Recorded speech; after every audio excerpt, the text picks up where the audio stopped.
Hello dear students, welcome to our channel How to Simplify. Please like, share and subscribe our channel and don't forget to press the bell icon for all the regular updates. So today we are going to discuss a very important topic, that is matrices. In this video I will discuss about the introductory part of the matrices. We will discuss the definition and the various type of matrices. So let's start with the definition of matrix. What is matrix? Matrix क्या है? Matrix एक rectangular arrangement है elements की in the form of rows and columns. Rows normally क्या होती हैं, जब हम एलिमेंट्स को हॉरिजॉन्टली अरेंज करते हैं तो उसे हम कहते हैं रोज, और जब हम एलिमेंट्स को वर्टिकली अरेंज करते हैं तो उन्हें हम कहते हैं कॉलम्स. फॉर एग्जाम्पल ए में हमारे पास एक 3x3 मैट्रिक्स है, मतलब ऑर्डर ऑफ मैट्रिक्स 3x3 है, बिकॉज यहाँ पर नंबर ऑफ रोज क्या है 3 एंड नंबर ऑफ कॉलम्स भी क्या है 3. So the order of matrix is 3x3. For example row 1 में हमारे पास एलिमेंट्स हैं 7 4 6. So this is our row 1. ये हॉरिजॉन्टली अरेंज्ड है और इसे हम एक रो कहते हैं. एंड इन सेकेंड रो हमारे पास एलिमेंट्स हैं 3 9 5 और इन द थर्ड रो हमारे पास एलिमेंट्स है 6 4 10. अब देखते हैं कॉलम वाइज. वर्टिकली अरेंजमेंट में हमारे पास कॉलम 1 में एलिमेंट्स हैं 7 3 6, कॉलम सेकेंड में एलिमेंट्स हैं 4 9 4 और कॉलम थर्ड में एलिमेंट्स हैं 6 5 10. सो नंबर ऑफ रोज भी हमारी 3 हैं और नंबर ऑफ कॉलम्स भी हमारे 3 हैं. So it is a 3x3 matrix, मतलब order of matrix is 3x3. अब देखते हैं नेक्स्ट एग्जाम्पल बी मैट्रिक्स में हमारे पास नंबर ऑफ रोज, देखिए हॉरिजॉन्टली हमारे पास नंबर ऑफ रोज हैं 2 और वर्टिकली हमारे पास नंबर ऑफ कॉलम्स हैं 2. So order of matrix is 2x2. And again in example C हमारे पास नंबर ऑफ रोज हैं 3 और नंबर ऑफ कॉलम्स हैं 2. सो the order of matrix is 3x2. मतलब हमेशा जब भी हमने ऑर्डर देना है मैट्रिक्स का, वो हमेशा इस तरीके से लिखना है m cross n, where m stands for number of rows and n stands for number of columns.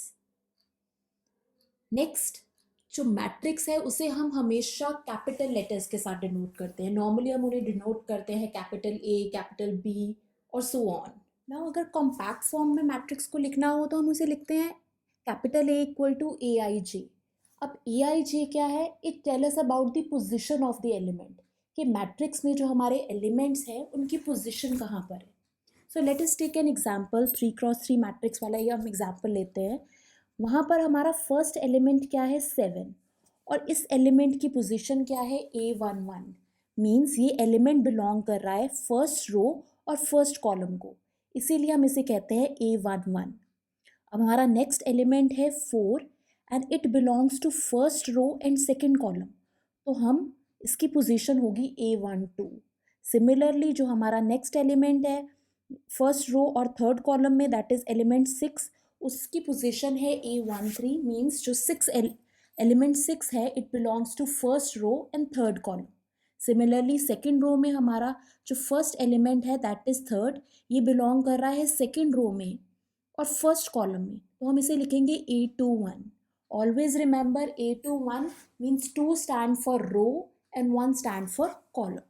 Similarly हम सभी एलिमेंट्स को इसी तरीके से उनकी पोजीशंस को डिफाइन कर सकते हैं. फॉर एग्जांपल 9 की पोजीशन हो जाएगी A22, 5 की पोजीशन हो जाएगी A23 और फिर थर्ड रो में हमारे एलिमेंट्स की पोजीशन हो जाएगी A31, A32 and A33. Means 3x3 matrix में अगर हमने एलिमेंट्स की पोजीशन देखनी है तो वो इस तरीके से AIJ की फॉर्म में हो सकती है, where I stands for the row to which that element belongs and J stands for the column for which that element belongs. Now let's discuss various types of matrices. In mathematics we have many different type of matrices. Let us discuss the first type, that is row matrix. अब row matrix क्या होती है? Row matrix होती है जिसमें सिर्फ एक ही row होती है but there can be any number of columns.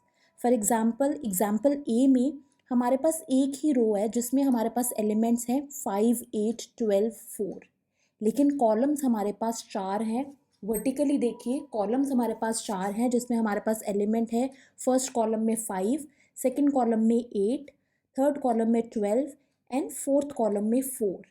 मतलब नंबर ऑफ रो एक ही है but number of column is 4. So the order of this matrix is 1 cross 4. This is a row matrix in which we have only one row and there can be any number of columns. Next type is column matrix.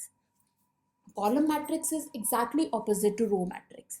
जैसे row matrix में एक ही row होती है वैसे ही column matrix में एक column होता है and there can be any number of rows. Rows कितनी भी हो सकती हैं. फॉर एग्जाम्पल हमारे पास एग्जाम्पल बी है जिसमें हमारे पास एक ही कॉलम है. आप वर्टिकली देखिए हमारे पास एक ही कॉलम है जिसमें एलिमेंट्स हैं 5, 3, 8, 7. लेकिन रोज हमारे पास हॉरिजॉन्टली 4 रोज हैं. So the order of matrix is 4 cross 1. 4 cross 1 means 4 stands for number of rows जो कि हमारे पास 4 है और 1 stand for number of column. Next very important type in the matrices is square matrix. Now what is square matrix? Square matrix क्या होती है जिसमें number of rows and number of columns both are same. For example A में हमारे पास एक square matrix है 3 cross 3 जिसपे number of रोज भी 3 हैं और नंबर ऑफ कॉलम्स भी 3 हैं. So when ever you have any matrix जिसमें नंबर ऑफ रोज और नंबर ऑफ कॉलम दोनों ही सेम है तो उस मैट्रिक्स को हम कहते हैं स्क्वायर मैट्रिक्स. फॉर एग्जाम्पल अगर 2 क्रॉस 2 मैट्रिक्स है नंबर ऑफ रोज 2 हैं और नंबर ऑफ कॉलम्स भी 2 हैं तो भी वो एक स्क्वायर मैट्रिक्स है. So square matrix 2 cross 2 matrix हो सकती है 3 क्रॉस 3 हो सकती है and so on. Next another important type is rectangular matrix. Rectangular matrix क्या है जिसमें नंबर ऑफ रोज डिफरेंट होंगी नंबर ऑफ कॉलम से. हो सकता है आपकी नंबर ऑफ रोज 2 हैं और नंबर ऑफ कॉलम्स 3 हैं या नंबर ऑफ रोज 4 है नंबर ऑफ कॉलम 1 है. मतलब number of rows is no different from the number of columns. For example A में हमारी नंबर ऑफ रोज हॉरिजॉन्टली देखिए 2 है बट नंबर ऑफ कॉलम्स हमारे 3 हैं. So it is a rectangular matrix when number of rows and number of columns are not same. Next important type of matrix है diagonal matrix. लेकिन diagonal matrix को discuss करने से पहले हमें पता होना चाहिए what are diagonal elements. So diagonal elements क्या होते हैं? Diagonal elements are those elements जिनकी position इस तरीके से होती है that is I equal to j. I stand for position of row and j stand for position of column.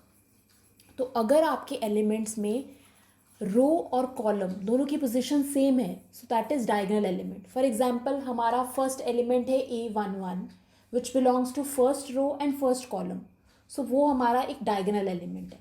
Similarly अगर हमारा एलिमेंट है A22 वो बिलोंग कर रहा है सेकेंड रो और सेकेंड कॉलम को तो वो भी एक डायगोनल एलिमेंट है.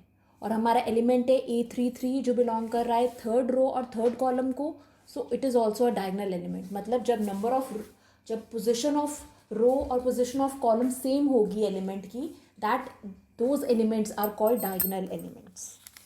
सो डायगोनल एलिमेंट्स आई होप आपको क्लियर है. So now discuss what is diagonal matrix.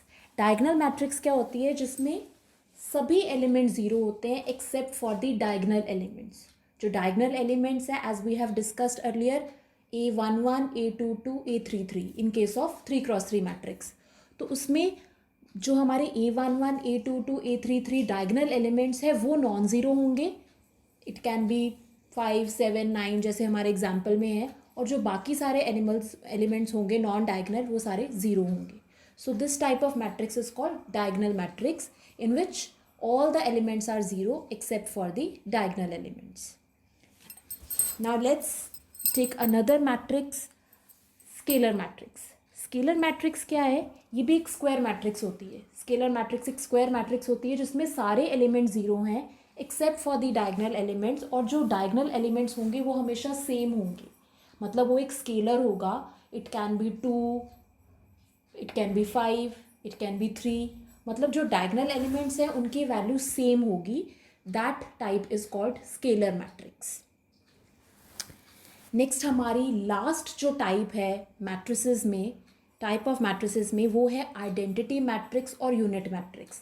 Identity matrix और यूनिट मैट्रिक्स भी एक स्क्वायर मैट्रिक्स ही होती है जिसमें सभी एलिमेंट्स जिसमें सभी एलिमेंट ज़ीरो होंगे accept for the diagonal elements, और डायगनल एलिमेंट्स की वैल्यू इक्वल टू 1 होगी, मतलब डायगनल वैल्यू एलिमेंट्स की वैल्यू इक्वल टू यूनिटी होगी, दैट इज़ 1 होगी, and that matrix is called identity matrix. For example हमारे एग्जाम्पल ए में सभी एलिमेंट ज़ीरो हैं except for the diagonal element, that is A11, A22 and A33, जो कि 1 है, and this type of matrix is called identity matrix. I hope students that was the end of our uh, introductory part of matrices. I hope it is clear to all of you. If you have any queries, you are free to ask in the comment sections. And in my next video, I will discuss the numerical portion of the matrices: addition, subtraction, multiplication, determinants, and other concept of matrices. Thank you very much. Have a great time.